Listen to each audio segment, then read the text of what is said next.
Hello viewers and welcome to ত্রিপুরাইনফো.com and এই মুহূর্তে আজকে আমাদের সঙ্গে রয়েছেন ICAR Indian council of agricultural রিসার্চের senior scientist doctor Asit Chakraborty. আমি ওনার সঙ্গে কথা বলার আগে একটা বিষয় বলে রাখছি যে ত্রিপুরাতে আমরা প্রাণী এবং পশুপালনের উপর অনেকটা দিন ধরে অ্যান্ড আত্মনির্ভর হওয়ার জন্য আমরা অনেকটা দিন ধরে প্রচেষ্টা চালিয়ে যাচ্ছি অ্যান্ড পশু এবং প্রাণী সম্পদ বিকাশ করে বা পালন করে আমরা কি করে আত্মনির্ভর হব আমরা সে ব্যাপারে আজকে কথা বলবো। Doctor Asit Chakraborty son of soil actually and Kamalpur থেকে উঠে আসা একজন মাটির মানুষ অ্যান্ড ভারতবর্ষের বিভিন্ন প্রজেক্টে এবং অ্যাজ এ সিনিয়র সায়েন্টিস্ট তিনি কাজ করেছেন বিভিন্ন ডিপার্টমেন্টে। সো ডক্টর অসিত চক্রবর্তী, আপনাকে ওয়েলকাম ত্রিপুরাইনফো.com-এ। নমস্কার। যেটা বলছিলাম যে আমাদের স্টেটে এই মুহূর্তে আনএমপ্লয়মেন্ট এক্সট্রিমলি বেড়ে গেছে, রাইট? অ্যান্ড আমরা সেখানে বলছি আত্মনির্ভরের কথা, অনারেবল প্রাইম মিনিস্টার বলছেন আত্মনির্ভর ভারতের কথা। So how is it possible? আমাদের ছোট্ট রাজ্য ত্রিপুরা, এখানে কলকারখানা বা অন্যান্য বড় ইন্ডাস্ট্রি করা খুবই কষ্টকর ব্যাপার, কিন্তু পশুপালন বা এগ্রিকালচারের মাধ্যমে আমরা স্বনির্ভর হতে পারি। আজকে যে ব্যাপারটা নিয়ে আমি আলোচনা করতে চাইছি সেটা হচ্ছে পশুপালনের মাধ্যমে আত্মনির্ভর কিভাবে হওয়া যেতে পারে। যেমন আমাদের সরকারও চাইছেন ত্রিপুরায় আত্মনির্ভরের জন্য গাভী পালন, হাঁস পালন, ছাগল পালন ইত্যাদি করার জন্য। এবং আমি বলবো ত্রিপুরায় তার স্কোপ খুবই বেশি। এর তিনটে কারণ। আমাদের দেশে সমস্ত জায়গায় এখন ত্রিপুরা থেকে যে কমিউনিকেশন তৈরি হয়েছে, অনায়াসে সেই প্রোডাক্ট ত্রিপুরায় তৈরি হলে আমরা পাঠাতে পারি। এখন যে বিষয়গুলোর উপর আমাদের নজর দিতে হবে, কি করে আমরা সেই প্রোডাকশন বা অ্যানিম্যাল হাজবেন্ডারির মধ্যে আত্মনির্ভর হব, প্রথমে আমাদের অ্যাসপেক্টগুলো বেছে নিতে হবে। 1 নম্বর হচ্ছে গাভী পালন, 2 নম্বর হচ্ছে ছাগল পালন, 3 নম্বর হচ্ছে শূকর পালন, আর মুরগি হচ্ছে ওভারঅল। গাভী পালন করতে গেলে যেমন ত্রিপুরার এখন বাজারে শহরাঞ্চলে দুধের দাম 70 টাকা বা 80 টাকা লিটার, আগরতলা শহরে পার্টিকুলারলি। মফস্বল শহরেও 60 টাকার নিচে পাওয়া যায় না। তাহলে একটা গাভী পালন করতে গেলে তার যে আনুষঙ্গিক পরিকাঠামোর দরকার, সেই অ্যাসপেক্টটা যদি আমরা ঠিকভাবে নিতে পারি তাহলে অবশ্যই গাভী পালনে আমরা লাভবান হতে পারি। এখন ত্রিপুরার ক্ষেত্রে কি কি ড্রব্যাক বা পেছনে যেগুলো আমাদের হিন্ডারেন্স আছে যার দ্বারা আমরা গাভী পালনে লাভবান হতে পারি না, সেই দিকগুলো দেখতে হবে। 1 নম্বর হচ্ছে গাভী পালন করতে গেলে আমাকে ফডার বা ঘাস উৎপাদন করতে হবে। ঘাস উৎপাদন করতে গেলে ত্রিপুরার মতো জায়গায় কিছু ভালো কোয়ালিটি যেমন হাইব্রিড নেপিয়ার বা সেনক্রাস এই ধরনের ঘাস উৎপাদন করতে হবে। এবং ত্রিপুরার যে সয়েল বা মাটি, সেখানে সেই ঘাস উৎপাদন করা অতি সহজ। এখন প্রশ্ন হচ্ছে কোথায় পাবো আমরা এই হাইব্রিড নেপিয়ার বা সেনক্রাস? ত্রিপুরার প্রাণী সম্পদ বিকাশ দপ্তর, ভারতীয় কৃষি অনুসন্ধান পরিষদ, ICAR লেম্বুছড়া অথবা কৃষি বিজ্ঞান কেন্দ্র, এইগুলোতে আপনার ওই উন্নত প্রজাতির ঘাসের বীজ বা ঘাসের চারা পাওয়া যায়। সেটা কি বিনামূল্যে অর কিভাবে না একটা কস্টিং আছে? যেমন কিছু কিছু গভর্নমেন্টের যে প্রোগ্রাম আছে, যেমন ট্রাইবেল সাপ্লেন, SC/ST ডেভেলপমেন্ট বা ওই সমস্ত প্রোগ্রামে আমরা বিনা পয়সায় এই বীজ বা চারাগুলো পাবো।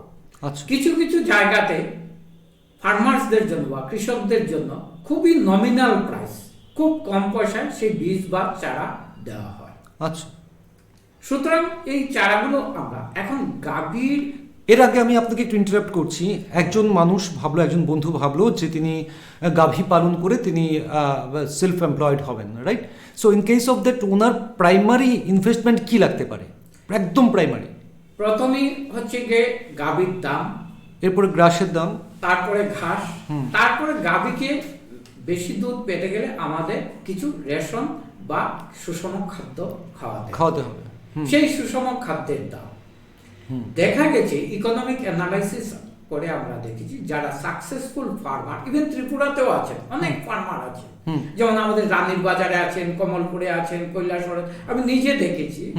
সেখানে একজন ফার্মার মূল কস্ট যেটা তার থেকে 35 থেকে 40% পর্যন্ত উনি লাভ করতে পারেন। মানে উনি যতটা 100 টাকা খরচ করলে উনি তার থেকে 35 থেকে 40 টাকা উনি 100 টাকা লাভ করতে পারেন। আচ্ছা, বেসিক প্রশ্নটা আমার যেটা ছিল যে একজন ফার্মারের বা একজন এন্টারপ্রেনারের একদম ইনিশিয়ালি স্টার্টআপটার জন্য how much amount he or she have to need? এখন যেমন আমাদের বেশিরভাগ কৃষকই একটা বা দুটো গরু পোষে থাকে, সেটাতে খুব একটা লাভ হয় না। কিন্তু এন্টারপ্রেনিউরশিপ ডেভেলপমেন্ট বা দুধ বিক্রি করে যদি আমাকে স্বাবলম্বী হতে হয়, তাহলে কমপক্ষে 4টা থেকে 5টা গরু পালতে হবে।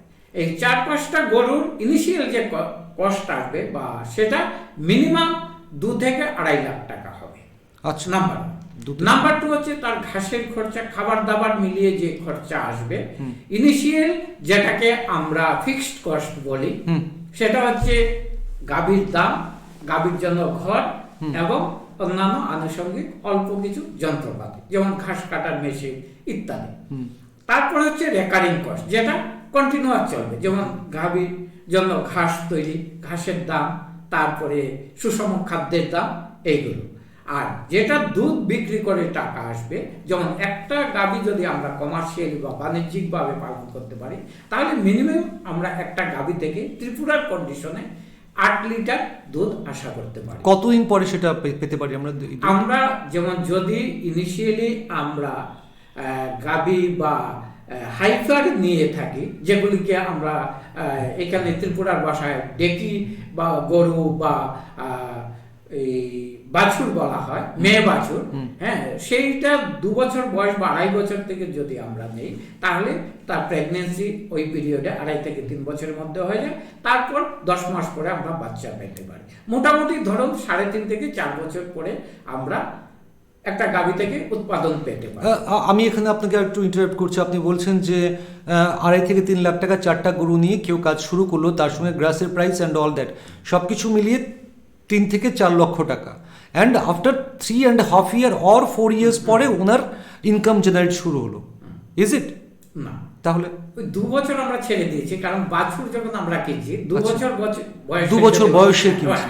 আচ্ছা, তারপরে 1.5 থেকে 2 বছরের মধ্যে আমরা ইনকাম শুরু হয়ে যাচ্ছে। পার মান্থ কত ইনকাম করতে পারেন এরপর?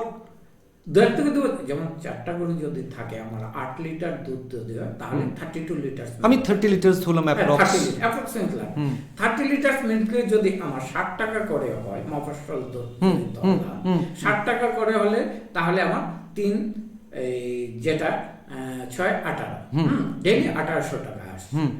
সব খরচা মিলিয়ে ডেপ্রিসিয়েশন কস্ট, মানে আমার যে সব বাট্টা দিয়ে আমার ডেইলি 1800 টাকা থেকে মিনিমাম আমার যেটা 6 থেকে 800 টাকা প্রফিট হয়। আচ্ছা, 800 টাকা প্রফিট হয় সমস্ত কিছু। যদি 4টা গরু আমরা পালতে পারি, এবং সেই হিসাবে দেখা গেছে ডেইলি যদি আমাদের 6 থেকে 800 টাকা আসে, তাহলে 600 টাকায় ধরলাম, তাহলে 3-18,000 টাকা, মানে 30 দিনে। আমাদের মুখ্যমন্ত্রী বলেছিলেন যে আপনারা গরু পালন অ্যান্ড আপনারা ছাগল বা পালন করেও অনেক কিছু করা যেতে পারে। এটা নিয়ে অনেক ট্রোলও হয়েছে, অনেক কিছু হয়েছে। তার মানে আপনি বলছেন যে it's a profitable business. Right, exactly. Okay, তার একটা এক্সাম্পল আমি শুধু দেব, Amul milk and butter, that's all, আর কিছু বলবো না। আচ্ছা, আপনি আমুল মিল্ক এন্ড বাটার, যেটা অনেকেই আপনারা জানেন যে গুজরাটে যেটা মহেসানা ডিস্ট্রিক্ট আছে, সেটা আগে ছিল খায়রা মিল্ক প্রডিউসার কর্পোরেশন, সেখান থেকে আজকের আমুল তৈরি হয়েছে। সেখানে প্রতিটি ফার্মারের পার মান্থ 40,000 to 50,000 ইনকাম। আচ্ছা, এবং তারা সেই কোঅপারেটিভ করে এই ইনকামটা হচ্ছে। সেখানে কিন্তু আমাদের যে ইনফ্রাস্ট্রাকচার ডেভেলপমেন্ট, আপনি হয়তো ভাববেন যে বলবেন, আজকে শুধু আমুলের ব্যাপারটাই সীমিত নয়, ভারতবর্ষের অনেক জায়গায়, যেমন আমি কেরলে ছিলাম 2.5 বছর, কেরালাতে তখন দেখেছি কেরল গভর্নমেন্ট ডেভেলপমেন্ট প্রসেস বা কোঅপারেটিভের মাধ্যমে মিল্ক প্রোডাকশন শুরু করেছেন, এবং সেটা সাকসেসফুল। উড়িষ্যাতে অমফেড আছে, পাটনাতে আছে, পাটনা আমি নিজে দেখেছি, পাটনাতে দেখেছি, ঝাড়খণ্ডে দেখেছি, উড়িষ্যায় দেখেছি, কেরালাতে আমি নিজে ছিলাম, পাঞ্জাবে দেখেছি। আজকে যে নেসলে প্রোডাক্ট আসছে বাজারে, পাঞ্জাবের মিল্কের প্রোডাক্ট এগুলো, তাহলে আমরা কেন পারবো? শুধু আমার তাহলে ত্রিপুরাতে কেন হলো না? 75 ইয়ার্সের ত্রিপুরাতে কেন হলো না? আপনাদের মতন সায়েন্টিস্টরা থাকতেও অ্যান্ড আপনাদের মতন এক্সপার্টসরা থাকার পরেও ত্রিপুরাতে কেন হলো না এই ধরনের একটা? এখানে গোমতী একটা ইসে আছে, রাইট? ওদের যদি ওরা প্রোডাকশন ভালোই ঠিকঠাক, বাট প্রফিটে যাচ্ছে না, প্রফিট মার্জিন নেই।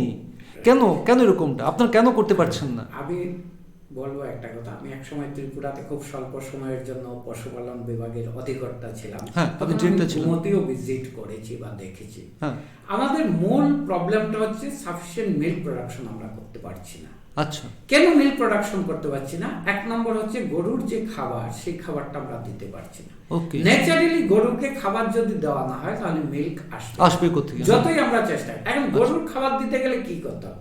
গরু যা খাবার খায় তার 3 ভাগের 2 ভাগ আমাদের ঘাস দিতে হবে, 1 ভাগ দিতে হবে সুষম খাবার, তার মিল্ক প্রোডাকশনের উপর বেস করে। এখন সুষম খাবারটা আমরা বাজারে পেয়ে যাচ্ছি, কিন্তু ঘাসের প্রোডাকশন যদি না থাকে তাহলে আমাদের সেই এখন ঘাস ত্রিপুরা প্রোডাকশন করতে হবে। ওকে, নাম্বার 1। নাম্বার 2 হচ্ছে বেশিরভাগ ফার্মারই জানে না যে আমাদের গরুগুলো রেগুলার ভ্যাকসিনেশন করা তো দরকার। আচ্ছা, ভ্যাকসিনেশন টাইমলি করাতে হবে। আমাদের প্রাণী চিকিৎসক যারা আমরা আছি বা যারা করে থাকেন, তাদের এটা গভর্নমেন্টের তরফে হোক বা ফার্মার্সের তরফেই হোক, তাদের দিয়ে রেগুলার ভ্যাকসিনেশন করাতে হবে। ওকে, 2 নম্বর পয়েন্ট। 3 নম্বর পয়েন্ট হচ্ছে আমাদের মার্কেটিং। মিল্কটা আমরা কোথায় বিক্রি করব? যেমন আমি দেখেছি কিছু কিছু মফস্বল এরিয়া, যেমন গর্জি, বীরচন্দ্রমনু, এখনো এখানে 30 টাকা 35 টাকা লিটারের দুধ বিক্রি। হোয়াইরাস আগরতলাতে 70 টাকা দিয়েও আমরা পিওর মিল্ক পাচ্ছি না। এই যে গ্যাপটা, এইটাকে আমি তুলে আনতে হবে। যেমন পাঞ্জাব, হরিয়ানা, আমি হরিয়ানাতে পড়াশোনা করেছি, পাঞ্জাবে ট্রেনিং নিয়েছি, দেখেছি ওখানে কি করছে ওরা, একেবারে গ্রাসরুট লেভেলে মিল্ক কালেকশন সিস্টেম তৈরি করে দিয়েছে। আচ্ছা, ওখান থেকে মিল্ক ডাইরেক্টলি কালেকশন হয়। আমরা বলবো আমার ত্রিপুরায়ও হচ্ছে, কিন্তু সেইটা সেইভাবে হচ্ছে না যেখানে ক্লাস্টার তৈরি করে ওরা treatment, feed supply, feed supplement, হ্যাঁ, ভিটামিন মিনারেলস কোম্পানি থেকে দেওয়া হচ্ছে বা যারা মিল্ক কিনছে। আচ্ছা, যার জন্য প্রোডাকশন বাড়ছে, অসুস্থ হলে ওরা টেক কেয়ার নিচ্ছেন, কিন্তু আমাদের এখানে সেটা সম্ভব হচ্ছে, যার জন্য এই একটা ড্রব্যাক থেকে যাচ্ছে। এই জায়গাটা আমাদের 3-4টা পয়েন্ট যেটা ওভারকাম। তো এটা কারা করতে পারে? এই ওভারকাম এটা কে করতে পারে? গভর্নমেন্ট অর আপনারা অর কে? আমরা যারা আছি, আমরা মূলত গবেষণা নিয়ে আছি, হ্যাঁ, রিসার্চ, আমরা করছি। উই আউটটা বলে দিতে পারি। এখন গভর্নমেন্ট প্লাস হচ্ছে গিয়ে আপনার যারা কোঅপারেটিভস করছেন বা ফার্মার্স আছেন, তাদের সমন্বয়টা আরো বেশি মজবুত হওয়া দরকার। ওকে, তাহলে এটা সাকসেসফুল হবে। তার মানে আপনি বলছেন যে ত্রিপুরা থেকেও বা আমুলের মতন বা নেসলের মতন একটা কোম্পানি হতেই পারে, অ্যান্ড এখানকার মাটি, এখানকার ফার্মার্স অ্যান্ড এখানকার গরু বা গাভী যেগুলি রয়েছে যথেষ্ট মানে এদের মধ্যে যথেষ্ট প্রোডাক্টিভিটি যথেষ্ট ভালো। Is it? আমি 100% আশাবাদী ত্রিপুরায় আমরা সাকসেসফুল হতে পারবো। শুধু আমাদের যে স্ট্র্যাটেজি সেইটাকে একটু ডেভেলপ করতে হবে। এখনো আছে, কিন্তু সেটাকে আরেকটু স্ট্রেস দিতে হবে, তাহলে আমরা সাকসেসফুল। আমি নেক্সট প্রসঙ্গে চলে যাচ্ছি। কোভিড চলছে, রাইট? এই মুহূর্তে লাস্ট 2 ইয়ার্স আমরা কোভিডে ছিলাম, অ্যান্ড আবার ওমিক্রন ভাইরাস অ্যান্ড কোভিডের বিচ্ছিরি অবস্থা। সো এই জায়গাতে আমাদের এই মুহূর্তে প্রত্যেকে সুষম খাদ্য দরকার। ত্রিপুরাতে পর্কের চাহিদা, মানে শুকরের চাহিদা প্রচুর বেড়ে গেছে, রাইট? বাট কিছুই না আগেও আমি দেখলাম যে পর্ক বা শুকরের পালনের ক্ষেত্রে বা ওখানে আপনার প্রচুর মানে এরা মানে কোথাও না কোথাও অসুস্থ হয়ে পড়ছে, অ্যান্ড সেগুলিকে মেরেও ফেলা হচ্ছে বা লাইক দ্যাট। এতে কৃষকদের প্রচুর সমস্যা। নাম্বার 1, এটা কেন হচ্ছে? আর প্রশ্ন নাম্বার 2 আমার আপনার কাছে, সেটা হচ্ছে যে কোভিড সিচুয়েশন আমাদের সুষম খাদ্য দরকার। সো এই অ্যাসপেক্ট থেকে যদি আমি বলি, এখানকার পর্ক বা এখানকার মুরগি বা যাই হোক না কেন, প্যাকেটজাত খাবার কি এখানে বা তৈরি করা সম্ভব বা রেডি করা সম্ভব, সাপ্লাই করা সম্ভব ত্রিপুরা থেকে? এই ধরনের প্রোডাকশন কি হতে পারে? আপনি একটা খুব সুন্দর প্রশ্নের অবতারণা করেছেন। ত্রিপুরা প্রসপেক্ট আগেই বলেছি অনেক বেশি। এখন ত্রিপুরাতে পর্ক একটা ইন্ডাস্ট্রি হিসাবে তৈরি করা যায়। আমি যতটুকু জানি ত্রিপুরাতে কোনো প্রসেসড পর্ক পাওয়া যায় না। খোলা বাজারে কিছু পর্ক কেটে বিক্রি করা হয়, কিন্তু ত্রিপুরায় যে বিগ প্রোডাকশন হয় সেটা যদি প্রসেস করে ভ্যালু অ্যাডেড করে বিক্রি করা যায় তাহলে অনেক বেশি লাভ হয়। আপনার প্রশ্ন যেটা, বাজারে প্রায় দেখা যায় যে ডিপ্রেস হয়ে যায়, দাম কমে যায়, শুকরের রোগ হয়। ত্রিপুরায় দেখা গেছে এক একটা প্রাণীর এক একটা রোগ হয় বেশিরভাগ ক্ষেত্রে, যেমন শুকরের সোয়াইন ফিভার অথবা আফ্রিকান সোয়াইন ফিভার। এখন যদি আমরা ত্রিপুরায় যে শুকর আছে সেটা প্রাণী সম্পদ বিকাশ দপ্তর হোক বা ফার্মার্সরাই হোক, রেগুলার ভ্যাকসিনেশন যদি করানো হয় তাহলে এই রোগ থেকে আমরা বাঁচতে পারি। নাম্বার 1, রোগ যখন না হবে কখনোই মার্কেট ভ্যালু নিচে আসবে না।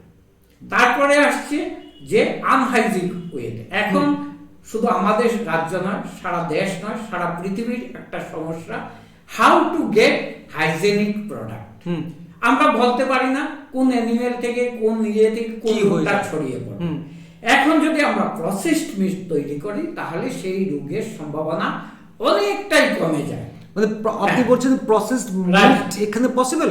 প্রসেসড মিট ইয়েস 100% পসিবল, যেটা প্যাকেট জাতীয় রেস্ট অফ দ্য ওয়ার্ল্ড এটা অনেক বেশি জনপ্রিয়। হ্যাঁ, আমরা ত্রিপুরাতেই দেখেছি, যেমন আপনি আগরতলা শহর বা অন্যান্য শহরে গেলে দেখবেন ম্যাকডোনাল্ড, তারপরে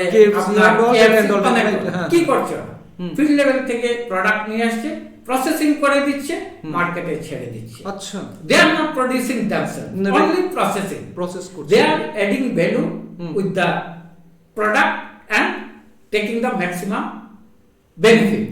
এখন ত্রিপুরাতে যদি আমরা কোনো প্রসেস মিট ফ্যাক্টরি তৈরি করতে পারি, যেমন আমাদের ত্রিপুরা কোথাও আমি ভালো একটা অ্যাবিটিওর মানে যেখানে অ্যানিমেল স্লটার করায় স্লটার হাউস দেখতে পাই। স্লটার আমরা আমাদের রোড সাইডে বেশিরভাগ স্লটার আচ্ছা করা হয়।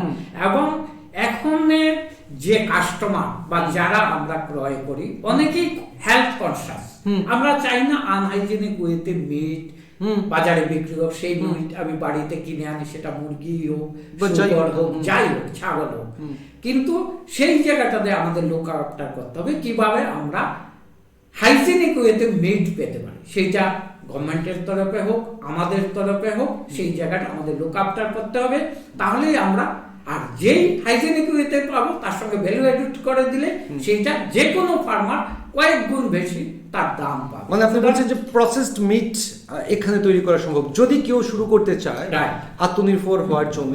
ওনার মিনিমাম ক্যাপিটাল কত দরকার ইনিশিয়ালি? যেমন আমি কয়েকদিন আগে খবরে, এটা কি শুধু পর্কের ক্ষেত্রে পসিবল না পর্ক হতে পারে, যে কোনো আচ্ছা, যেমন আপনারা চিকেন হতে পারে। যেমন আমরা দেখেছি দিল্লি বা বড় বড় মিউনিসিপাল যে কর্পোরেশন আছে সেখানে কিন্তু স্ট্রিক্ট করে দেওয়া হয়েছে যে আপনাদের প্রসেসড মিট বিক্রি করতে হবে বা হাইজেনিক ওয়েতে, কখনো রোড সাইড স্লটার করতে পারবেন না। আপনারা আনহাইজেনিক ওয়েতে মিট প্রোডাক্ট করে বাজারে সেল করতে পারবেন না। আমরা ত্রিপুরাও সেটা করতে পারি। তাহলে কি হবে, যে কাস্টমার বা তাহলে তাদের রোগ সুখের সম্ভাবনা অনেক কমে যাবে। হ্যাঁ, এই ধরনের কোনো একটা ইউনিট যদি কেউ করতে চায় আজকে আপনার এই কথা শোনার পরে, আই হোপ অনেকেই চাইবে শুনতে, সো সেই ক্ষেত্রে ওনার মিনিমাম ইনভেস্টমেন্ট কি হতে পারে? যেমন এখন ব্যাপার হচ্ছে ত্রিপুরার মার্কেটিং এর উপর ডিপেন্ড করে। যেমন আগরতলা আমাদের পার ডে মিট কনজাম্পশন কত, হ্যাঁ, সেটার উপর আমার ডিপেন্ড করে। ওকে, এখন সেখানে একজন ফার্মার মিনিমাম 1 লক্ষ টাকা থেকে শুরু করে উনি 30 লাখ 35 লাখ দিয়ে শুরু করতে পারে। যেমন 1 লক্ষ কেন বলছি, আমি একটা স্লটার হাউস তৈরি করব, সেখানে স্যানিটাইজ করা থাকবে, সেখানে মুরগি কাটা হবে, শুকর কাটা হবে বা ছাগল কাটা হবে। সেই জায়গাটা মিনিমাম যে রিকোয়ারমেন্ট আছে সেটা আমি যখন হাতে গ্লাভস পরলাম, তারপরে স্যানিটাইজ করে দিলাম, সেটা ওয়াশ করে দিলাম রুম, তারপর মিটটা হাইজেনিক ওয়েতে করলাম, সেখানে মিনিমাম ইনভেস্টমেন্ট। আচ্ছা, সেটাই করতে পারি আমরা ত্রিপুরাতে। এবং সব জায়গায় স্লটারিং না করে নির্দিষ্ট কিছু জায়গা, এটা আমার স্লটারের জায়গা, যেমন একটা মার্কেটের একটা নির্দিষ্ট এরিয়া এখনো আছে, কিন্তু এই জায়গাটা হাইজেনিক ওয়েতে হবে। আমার বক্তব্যটা এই জায়গাতেই যে আমরা সেখানে মিনিমাম ইনভেস্টমেন্ট, আবার সেটা গিয়ে আমরা 35 লাখ 50 লাখ ইভেন 1 crore করতে পারে। And এটা তো বাইরেও তো এটাকে মানে এক্সপোর্ট করা যেতে পারে না? রাইট, যেমন আমাদের কান্ট্রি থেকে তো এখন বিদেশেও প্রচুর এক্সপোর্ট হচ্ছে। হ্যাঁ, এইটা আমাদের স্টেজে যদি তৈরি হয় তাহলে আমরা নর্থ ইস্টার্ন পুরো স্টেট, এখন তো কমিউনিকেশন অনেক বেটার, অনেক বেটার। আজকে সকালে যেটা আমি আগরতলা স্লটার করলাম উইদিন 6 আওয়ার্স বা 8 আওয়ার্স এটা শিলচরের মতো জায়গা বা 12 আওয়ার্সে আমরা গুয়াহাটি পৌঁছে যাচ্ছি। সুতরাং that is no problem. And ওই সঙ্গে প্রিজার্ভেশনটাও ইম্পর্টেন্ট। প্রিজার্ভেশনটা ইম্পর্টেন্ট, রাইট। যেমন আমরা হয়তো অনেকেই জানি গুজরাটে মিল্ক তৈরি হয়, সেই মিল্কটা ওভারনাইট জার্নি করে কলকাতাতে পৌঁছায়। পুরো ট্রেনটায় এটা পাঁচতুরাইশ ট্যাঙ্ক থাকে, যেমন আমাদের পেট্রোলের ট্যাঙ্ক আছে, এক্স্যাক্টলি সেম ওয়েতে মিল্কের ট্যাঙ্ক কলকাতায় আসে গুজরাট থেকে। Is it? এক্স্যাক্টলি, আমি জানতাম না এটা। হ্যাঁ, এইটা প্রতি রাতে ওখান থেকে এই মিল্ক ট্যাঙ্ক ভর্তি হয়ে কলকাতায় আসছে। ওয়াও, আচ্ছা। পুরো পাঁচতুরাইশ ট্যাঙ্ক, সেটা মিল্কটা ঠান্ডা থাকে, সেই মিল্কটা ওভারনাইট জার্নিতে কলকাতা পৌঁছে যাচ্ছে। এইরকম সিস্টেম হয়েছে। এবং আপনারা দেখবেন এই যে আমরা বলছি আজকে কেএফসি বলছি, ম্যাকডোনাল্ড করছি, ওরা দেখবেন যে লজিস্টিক এই আপনার রেফ্রিজারেটেড ফ্রিজের কন্টেইনারের সমস্ত প্রোডাক্ট পাঠাচ্ছে, না হলে তো প্রোডাক্ট ড্যামেজ হয়ে যাবে। আজকে আগরতলার কেএফসি বা কলকাতার কেএফসি বা পাটনার কেএফসি যেখানে প্রোডাকশন হচ্ছে সেখান থেকে তো ওরা তো পাস্টুরাইজ করে তারপরে এটা হাইজিনিক ওয়েতে রেফ্রিজারেটেড কন্টেইনারে পাঠায়। আচ্ছা, এখন এটা আমরা আগরতলাতে যদি শুরু করতে পারি, we can give all district headquarter, sub divisional headquarter আমরা বাইরেও পাঠাতে পারি, আর বাইরেও পাঠাতে পারি। নিয়ারেস্ট আমাদের স্টেট একটা কান্ট্রি বাংলাদেশ রয়েছে, আমাদের এখানে তো বললাম ত্রিপুরার এত প্রসপেক্ট শুধু ডাইমেনশন, থিংকিং এন্ড অ্যাক্টিভিটি। আমার একটা প্রশ্ন আপনার কাছে আছে, আমি এই জিনিসটা নিয়ে প্রায় ভাবি যে আমরা গরুর দুধ নিয়ে আমরা সবসময় ভাবি, বাট একটা সময় পরে তো সেই গরুটা বয়স হয়ে যায় বা যাই হোক না কেন প্রোডাকশন বন্ধ হয়ে যায়, তখন ত্রিপুরাতে গরুটার ভ্যালু তো ভ্যালুলেস হয়ে যায়, তাই না? সো এই ক্ষেত্রে কি করা যেতে পারে বলুন তো? দেখুন, এটা একটা ভেরি ক্রিটিক্যাল কোয়েশ্চেন। হ্যাঁ, এর জন্য যে আমরা গরুকে যেহেতু গোমাতা হিসাবে পালন করি, সুতরাং আমরা তার প্রোডাক্টিভ লাইফের পরে গরুকে ঠিক ভাবে অন্যান্য কান্ট্রিতে যেমন করে ওরা একটা প্রোডাক্টিভ লাইফের পরে ওরা স্লটার করে, কিন্তু আমরা ইন্ডিয়াতে এটা করি না, কারণ আমাদের গোমাতা। সুতরাং গোমাতাকে আমরা কখনোই অবজ্ঞা করতে পারি না। আমরা চাই রিটায়ারমেন্টের পরে, মানে দুধ দেওয়ার প্রোডাকশন লাইফের পরে ওর একটা পিসফুল লাইফ, যাতে যতদিন বেঁচে থাকে সে খাবার পাবে। এর জন্যই অনেক গোশালা তৈরি হয়েছে, গভর্নমেন্ট অফ ইন্ডিয়া প্রমোট করছেন। আমরা ইন্ডিয়াতে এটাই প্রমোট করতে চাই। তো এর জন্য আমরা এখানে অন্যান্য কান্ট্রির মতো সেটা আমরা করতে পারবো না, কিন্তু এরপরেও আমাদের প্রচুর প্রোডাকশন, প্রচুর অ্যাক্টিভিটি আছে। আচ্ছা, শেষ করার আগে আমি আরেকটা ব্যাপারে ছোট্ট একটা এক্সাম্পল দেব, আমরা কিভাবে স্বাবলম্বী হতে পারি। ছাগল পালন। আচ্ছা, গত রোববার যেমন কালকে আমি বাজারে ছাগলের মাংস বা পাঁঠার মাংস 1000 টাকা কিলো কিনে এনেছি। এখন একটা ছাগল ম্যাচিউর হলে বা আমাদের যেটা ব্ল্যাক বেঙ্গল ভ্যারাইটি আছে 8 থেকে 10 কেজি যদি হয়, তাহলে একটা ছাগলের 8 কেজি হলে 8000 টাকা ভ্যালু তার, যখন রিটেল প্রাইসে সেল করা হয়। আমি যদি 20টা ছাগল নিয়ে একটা ফার্ম তৈরি করি, তার বাচ্চা যেগুলো আসবে 50% যদি মেল ধরি, তাহলে যে তার প্রোডাকশন সেটা খুবই বেশি ত্রিপুরার মার্কেটে। আচ্ছা, এখন বলতে পারেন আমরা যে ট্রেডিশনাল ওয়েতে ছাগল পালন করছি সেটা থেকে আমাদের একটু ডাইভার্ট হয়ে যাবে। এখানেই আমাদের রিসার্চরা বা গবেষণা যারা করি তাদের ইনপুট দরকার। আমি বলবো ব্রয়লার গোট প্রোডাকশন। আচ্ছা, ব্রয়লার গোট প্রোডাকশন। আপনি এখন কোয়েশ্চেন করবেন আমাকে ব্রয়লার গোট। ব্রয়লার মুরগি যদি আমরা পালন করতে পারি তাহলে ব্রয়লার গোট নয় সম্ভব কিনা? আমি বলবো as a scientist, as a researcher, এটা সম্ভব। এবং আপনারা যদি ফিল্ড ভিজিটে যান, আমি সুনামুড়ায় নিজে দেখে এসেছি, ওরা বাইরে থেকে সিরোহি গোট এবং যে আদার্স বড় ব্রিড আমরা যেগুলো রাম ছাগল বলি সেগুলো পালন করছে, এবং একটা ছাগলের ম্যাচিউর ওয়েট মেইলে 90 কেজি। 90 কেজি। ত্রিপুরাতে এক সময় শুরু হয়েছিল সেটা, কিন্তু খুব একটা সাকসেসফুল হয়নি। এটার মেইন কারণ হচ্ছে, আমার যেটা মনে হচ্ছে, যখন ফার্মারদের ছাগল দিচ্ছি তার ম্যানেজমেন্টটা সেই ফার্মারদের ট্রেনিং সেইভাবে দেওয়া হচ্ছে না। আমি কিভাবে ম্যানেজ করব, কারণ আমরা যে ত্রিপুরার এনভায়রনমেন্টে 8 কেজি বা 10 কেজি ওজনের ছাগল পালন করি, একটা 90 কেজি ওজন তার ম্যানেজমেন্ট অনেক সেপারেট হবে, তার এনভায়রনমেন্টের আমাকে দিতে হবে। সেই জায়গাটা ট্রেনিং এর আমাদের দরকার এবং তার খাওয়ার একটা শিডিউল দরকার। সেটা আমার মনে হয় ত্রিপুরাতে ব্রয়লার গোট প্রোডাকশন শুরু করা। এখন ব্রয়লার গোট কিভাবে প্রোডাকশন করবো, আমি বলবো 6 মাসে আমার ত্রিপুরার ছাগলই যদি হয় ব্ল্যাক বেঙ্গল, তাহলে 10 থেকে 12 কেজি হওয়া দরকার। এখন সুষম খাদ্য প্লাস ঘাস যদি আমরা দিতে পারি তাহলে সেটা সম্ভব। আপনি জিজ্ঞেস করবেন কোথা থেকে আপনি সেই আইডিয়া পেলেন। আমি নিজে কেরালা এগ্রিকালচার ইউনিভার্সিটিতে অ্যাসিস্ট্যান্ট প্রফেসর 2.5 বছর ছিলাম। ওখানে যে গোট ফার্ম ছিল সেটাতে আমার ডিউটি ছিল। 300 ছাগলের একটা ফার্ম ছিল, সেইটাতে সেমি ইন্টেন্সিভ ওয়েতে ছাগল পালন করা হতো। Semi intensive in the sense অল্প কিছু সময়ের জন্য 1.5-2 ঘন্টার জন্য ছেড়ে দেওয়া হতো, একটা ফিল্ডের মতো ওরা ঘুরে বেড়াতো, সারাদিন স্টলের মধ্যে থাকতো। ইন্ডিভিজুয়াল গোটের জন্য আলাদা চেম্বার করেছিল, কিছুই না চেম্বার, লম্বা একটা মেঞ্জার দেওয়া থাকতো। মেঞ্জার মানে খাবার যেখানে দেওয়া হয়, তার মধ্যে লোহার শিক বা ডান্ডা দিয়ে, লোহার রড দিয়ে ইন্ডিভিজুয়াল ছাগলটা মুখ ঢোকাতে পারতো, এখানে ট্রেতে খাবার দেওয়া হতো, সে ঘাস খেত, খাবার খেত, সারাদিন এখানেই থাকতো। শুধু তার মুভমেন্টের জন্য একটা দিনে 2 ঘন্টা বা 1.5 ঘন্টা সময় ছেড়ে দেওয়া হতো। সেইভাবে ছাগল পালন করা হতো এবং সেই ছাগল পালন করে ওরা প্রচুর লাভ করতে পারে। সেই সিস্টেমটা আমরা ত্রিপুরায় করতে পারি, ব্রয়লার গোট প্রোডাকশন।